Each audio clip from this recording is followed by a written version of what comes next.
is digital distribution? Yeah. There we go. Thrown you. Yeah, no, look, I think it's an interesting one because in the old physical days, Absolutely. you would make a vinyl CD, and on the back of the cover, so you got the music contained within the medium, whether it's some bit of plastic Of course, probably, yeah. and then on the back you'd have the names of the tracks and perhaps the name of the record company and a C date, a P date, and all this, which we now call metadata. Yeah. But at the time it was called label copy, Okay. and it was written on bits of paper, put in boxes, or maybe if you were lucky, put in a Word document, and if you were really lucky, somebody thought to put it in a spreadsheet.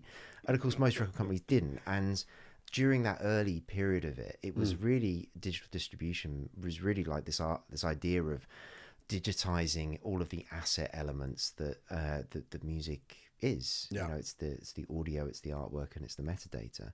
And then it's sending it on. And and again, in the early days before things like DDEX were around, which is the standards that the whole industry operates on,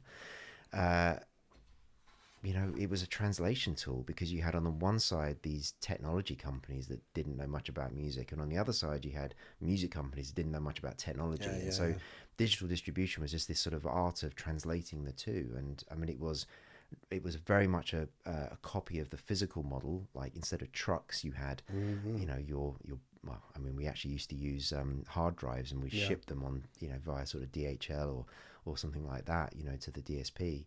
And of course, eventually broadband got fast enough so that we could actually send it over the wire. But I lived through all of that evolution.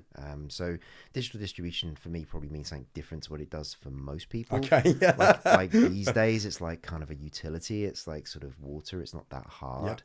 The technology's just evolved, and people have got used to it. And when I started, it was an education thing. You had to explain to people what on earth any of it meant. Absolutely.